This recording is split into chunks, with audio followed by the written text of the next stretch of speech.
Welcome all of you. Dear students and my dear friend, welcome back once again. Dear students, आज के lesson में, आज के इस सेशन में डीएनए कुंडली से संबंधित सारी चीजें आज जानेंगे और सीखेंगे। डीएनए कुंडली से आपके एग्जाम में बहुत से क्वेश्चंस पूछे जाते हैं और यह लगभग हर साल आपके एग्जाम में आते हैं। क्लास 12 की बायोलॉजी है और इसमें हम डीएनए कुंडली के बारे में जानेंगे और समझेंगे, सीखेंगे कि डीएनए कुंडली में क्या क्या चीजें होती हैं, क्या क्या पाई जाती हैं, उनके नाम और उनका काम क्या है।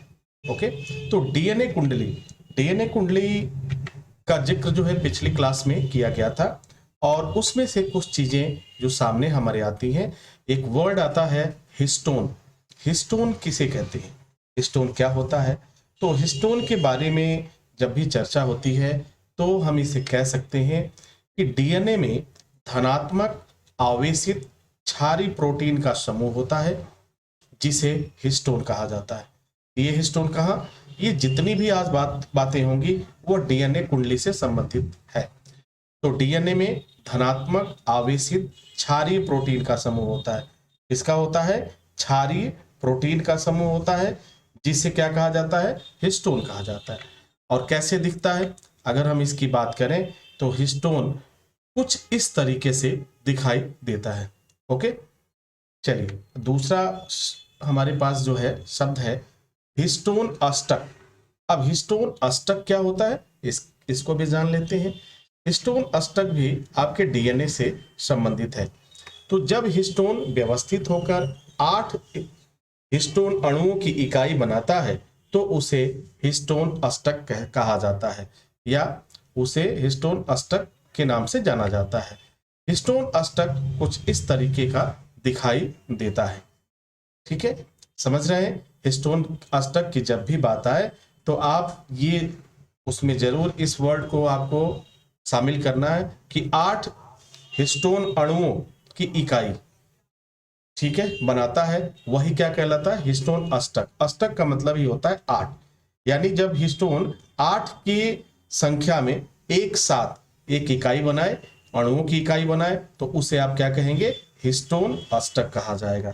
ठीक है, और स्क्रीन पे आप देख पा रहे हैं, समझ पा रहे हैं कि हिस्टोन अष्टक क्या होता है।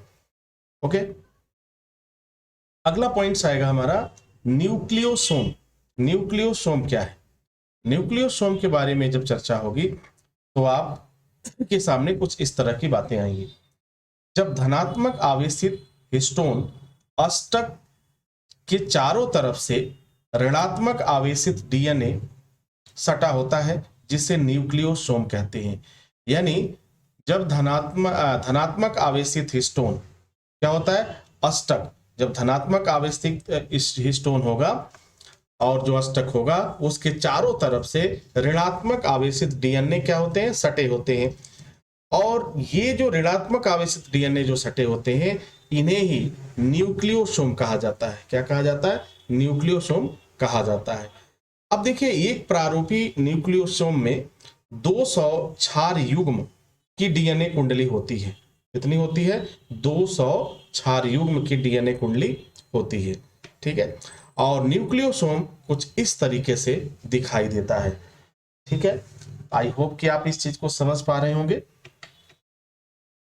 अगला शब्द हमारे पास आया यूक्रोमेटिन। क्या है? यूक्रोमेटिन के बारे में क्या जानते हैं? तो हम इसे लिखेंगे, एक प्रारूपिक केंद्रक में कुछ जगहों पर क्रोमेटिन ढीले ढाले होते हैं।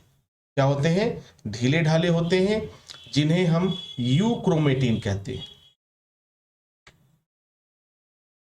ठीक है, अब देखेंगे, अब क्रोमेटिन जो काफी अच्छे ढंग से बंधे होते हैं वह गाढ़े रंग के दिखाई देते हैं, उन्हें क्या कहते हैं? हेट्रोक्रोमेटिन कहते हैं।